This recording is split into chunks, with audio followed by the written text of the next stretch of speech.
एक पंडित जी भोजन करने बैठे तो सामने थाली पंडितानी ने दाल चावल साग रोटी रखी होगी, अचार वगैरह। पंडित जी भोजन करने बैठे कि तभी कोई द्वार पे भिक्षुक आ गया। भिक्षाम देही, हे भैया मैं बड़ा भूखा हूं, कुछ भोजन मिल जाए। पंडित जी भोजन करने ही बैठे हैं, सामने थाली है और द्वार पे कोई भूखा आ गया। पंडित जी ने साथ सम्मान बुलाया, आओ आओ आओ भैया आओ। आसन लगाई और भोजन अपनी वाली थाली पंडित जी ने उन्हें दे दिया। और पंडितानी जी ने जो भोजन बनाया था वो जरा सा ही था, क्योंकि घर में कुछ था नहीं, जितना था उसने बनाया। थोड़ी सी दाल थी, आज दाल बनी, साग थी, चावल जो था भिक्षा में उसे मिला। ब्राह्मण थे, भिक्षा मांग कर लाते और जो मिलता खाते। तो आज उनका भोजन जरा कम था, पंडितानी के लिए जरा सा अंदर था। अब वो अतिथि आए और बैठे और वो पंडित जी की थाली में बैठ गए और वो बढ़िया खाए। पंडित जी अंदर गए, पंडितानी से कहा कि थोड़ा और दो रोटी। तो उसने बोला कि बस ये आखिरी 2 रोटी बची हैं। जब पंडितानी ने कहा कि आखिरी 2 रोटी बची हैं, तो वो जो बाहर बैठा खाने वाला अतिथि था उसने सुन लिया कि अब बस इनके पास 2 रोटी बची हैं। तो पंडित जी दोनों रोटी लेकर आए और कहा भैया प्रसाद पाओ, एक और दो रख दूं। उसने कहा नहीं नहीं अब नहीं चाहिए। वो भी समझदार कि अब बेचारे ये क्या खाएंगे, तो मना कर दिया। पंडित जी ने कहा ना, आप हमारे अतिथि हैं, आप पेट भर के खाओ। अच्छा बोले आपकी इच्छा है तो एक रख दो। तो एक रोटी रख दी गई और एक रोटी बची।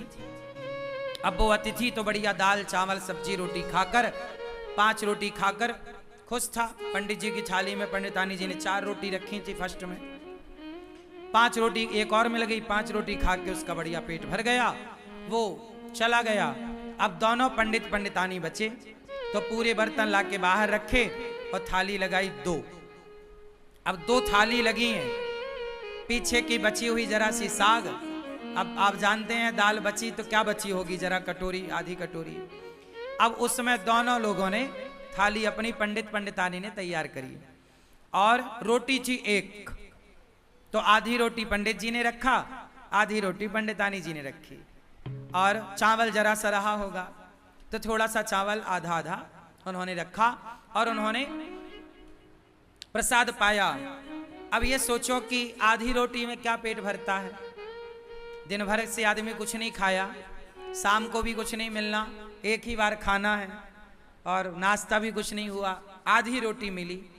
तो आधी रोटी खाई पंडित जी ने, जरा सा चावल पंडितानी जी ने खाए। अब पंडित जी ने जैसे ही भोजन किया आधी रोटी का और जरा से चावल का और खा के ना उन्होंने हाथ धुले। तो उनके हाथ का जो धुलने का पानी था वो पहले के लोग ना आंगन में बाहर जाके हाथ धुलते थे, थाली में हाथ धुलने की परंपरा नहीं थी। आज भी हम लोग थाली में हाथ नहीं धुलते, आप लोग खाते हो थाली में हाथ निचोड़ देते हो, ये गलत परंपरा है। हाथ कभी थाली में नहीं धुलना चाहिए। थाली को खा लो, मतलब दाल चावल सब्जी रोटी एक एक दाना खा लो और थाली को धुलो, थाली पे हाथ मत धुलो। पंडित जी बाहर हाथ धुलने गए तो जहां उन्होंने हाथ धुला वहां एक छोटा पेड़ था। वहां पेड़ के पास ना एक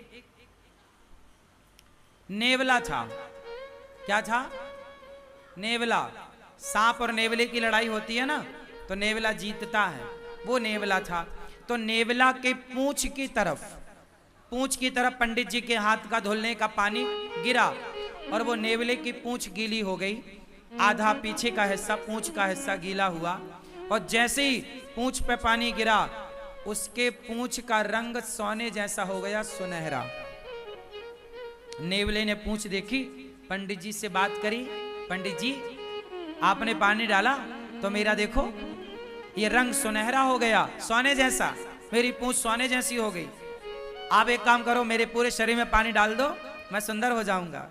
पंडित जी बोले मैंने तो अपना हाथ धुल लिया।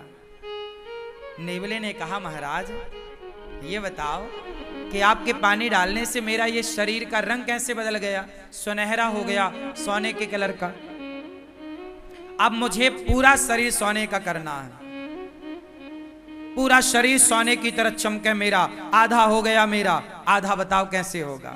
कल मैं आऊं, आप मेरे ऊपर फिर हाथ धुल देना। पंडित जी बोले नहीं, अब तुम जाओ धर्मराज युधिष्ठिर के राज्य में। धर्मराज युधिष्ठिर यज्ञ कर रहे हैं, उस यज्ञ में ब्राह्मण लोग भोजन कर रहे हैं। जाओ, जहां ब्राह्मण लोग भोजन करके हाथ धुलेंगे, धर्मराज युधिष्ठिर सबको अन्नदान कर रहे हैं, बहुत बड़ा यज्ञ हो रहा है। जाओ, यदि तुम्हारा किसी ब्राह्मण के हाथ धुलने के जल से यदि तुम्हारा शरीर सोने का हो जाए तो समझ लेना कि धर्मराज का यज्ञ पूरा हो गया। जाओ। अब वो नेवला बड़ा खुश धर्मराज युधिष्ठिर के राज्य में पहुंचा, और जहां सारे ब्राह्मण भोजन करते और पानी से हाथ धुलते, एक अलग जगह पर नेवला जाके वहीं बैठ गया। हजारों नहीं लाखों ब्राह्मणों ने हाथ धुले, हजारों नहीं लाखों लोगों ने प्रसाद पाया, लेकिन नेवले का रंग सुनहरा नहीं हुआ। अब जब सारे ब्राह्मण खाए, दक्षिणा ले लेके चले गए, तो धर्मराज युधिष्ठिर बोले देखो, अर्जुन बोले कि देखो अब राजाओं की एक सभा लगी। उस राजाओं की सभा में अर्जुन ने बोला, भीम भैया ने बोला, देखो आज तक के इतिहास में इतना बड़ा अन्नदान जितना बड़ा धर्मराज युधिष्ठिर ने किया, जितना बड़ा यज्ञ युधिष्ठिर ने किया, आज तक किसी ने नहीं किया। इतना बड़ा यज्ञ किसी ने नहीं किया, इतना बड़ा अन्नदान किसी ने नहीं किया, इतना सारा सोना चांदी हीरा मोती दान दिया युधिष्ठिर जी ने। तब नेवला बोल पड़ा, नेवला, ए भीम चुप रह।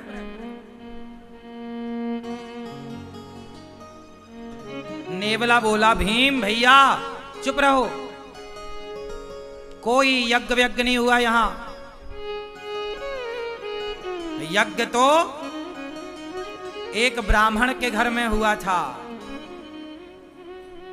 कौन हो तुम? नेवले को बुलाया।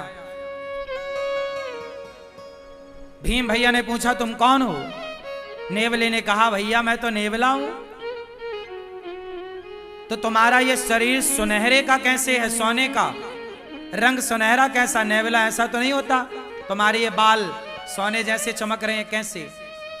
उसने कहा महाराज यहां पास में एक गांव है, उस गांव में एक पंडित पंडितानी रहते हैं। पंडित जी ने हाथ धोया तो उनके हाथ धोने का जो पानी गिरा वो मेरे शरीर पे गिरा, तो मेरा शरीर सोने का हो गया आधा। और उन्होंने कहा कि युधिष्ठिर के यज्ञ में जाओ, यदि तुम्हारा पूरा शरीर सोने का हो जाए तो समझ लेना कि उनका यज्ञ पूरा हो गया। पर सुनो, तुम्हारा कोई यज्ञ पूरा नहीं हुआ, मैंने तो कब से बैठा गीला होता रहा, मेरा शरीर सोने का नहीं हुआ। और तुम कह रहे हो कि धर्मराज ने इतना बड़ा यज्ञ किया, इतना दान किया। वो पंडित जी ने जो हाथ धोले तो मेरा शरीर बदल गया, और तुम्हारे यहां तो इतने ब्राह्मण खाए, कुछ नहीं हुआ। भगवान श्री कृष्ण भी उस सभा में बैठे थे। भगवान कृष्ण मुस्कुरा रहे हैं मंद मंद। अर्जुन गए, हे श्याम सुंदर, ये आप ही जानो ये नेवला कौन, ये क्या कह रहा है, आप बताओ कि यज्ञ पूरा हुआ कि नहीं। अब सब में ये कौतूहल हो गया ना कि भाई धर्मराज ने इतना पैसा खर्च किया पर इनका तो यज्ञ पूरा हुआ ही नहीं। नेवला कह रहा है कि जब तक पूरा शरीर सोने का नहीं होगा यज्ञ पूरा नहीं माना जाएगा। अब श्री कृष्ण से जब कहा गया तब भगवान श्री कृष्ण ने कहा कि सुनो, अभी आपका यज्ञ पूरा नहीं हुआ, इसलिए इसका शरीर सोने का नहीं हुआ। हो जाएगा पूरा तो इसका शरीर निश्चित सोने का होगा। अर्जुन ने कहा कि हे प्रभु, मेरे भाई ने युधिष्ठिर जी ने जितना बड़ा यज्ञ किया, आज तक इतना बड़ा यज्ञ किसी ने नहीं किया। जब किसी ने नहीं किया तो इसका आधा शरीर सोने का कैसे हुआ? भाई इतना बड़ा यज्ञ तो किसी ने नहीं किया, और ये इसका शरीर पूरा सोने का यज्ञ में होगा, तो आधा शरीर जो इसका सोने का हुआ वो कैसे हुआ, मैं ये जानना चाहता हूं। तब भगवान कृष्ण बोले, नेवला तू ही बता। तब नेवले ने बताया कि महाराज मैं वहां गया, पंडित जी भोजन करने बैठे थे, कोई अतिथि आया तो अपनी थाली खिसकाई और आधी रोटी खाई, और संतोषजनक भाव से उन्होंने अतिथि को भोजन कराया, और जितना मिला ईश्वर का धन्यवाद देकर बिना शिकायत के और प्रसन्न चित्त से दोनों पति पत्नी आनंद से थे। उन ब्राह्मण का, संतोषी ब्राह्मण, भक्त ब्राह्मण, वो भक्त था, संतोषी था, उस संतोषी और उस भक्त का हाथ का जब धौमन मेरे शरीर पर पड़ा तो मेरा शरीर आधा सोने का हो गया। अर्जुन बोले, प्रभु ये क्या है? भगवान बोले, अर्जुन तुम्हारे भाई ने करोड़ों रुपए खर्च करके जो यज्ञ किया, करोड़ों रुपए खर्च करके उस यज्ञ से तुम्हारे भाई को जितना पुण्य नहीं मिला, उससे ज्यादा पुण्य उस ब्राह्मण को एक भूखे को भोजन कराने से मिल गया। क्यों? क्योंकि तुम्हारे पास तो करोड़ों हैं, तो तुम करोड़ों खर्च कर रहे हो, पर ब्राह्मण के पास तो एक थाली भोजन ही था, 4-6 रोटियां ही थी, लेकिन उसने अपना संपूर्ण दान कर दिया, सर्वस्व दान कर दिया। उसकी तो सर्वस्व के नाम पर इतनी ही संपत्ति थी ना, थाली में भोजन। अर्जुन बोले, अब ये बताओ इसका शरीर कैसे सोने का होगा? बोले, आपके राज्य में कोई भूखा है, जाओ पहले खोज करो। खोज किया तो पता लगा कि जंगल में एक महात्मा भूखे बैठे हैं। धर्मराज का यज्ञ सब ब्राह्मण भोजन कर लिए, पर एक ने नहीं किया, तो अभी यज्ञ पूरा नहीं हुआ। उस महात्मा को बुलाया गया, निवेदन किया गया, और जब वो आए और उन्हें भोजन कराया गया, और जब उन्होंने हाथ धुले तो उनके हाथ का धौमन इसके शरीर पे जाकर पड़ा, तो इसका पूरा शरीर सोने का हो गया, एक सा हो गया, पीछे से आगे तक सुनहरा हो गया पूरा। इसके बाल बिल्कुल सोने की तरह चमकने लग गए।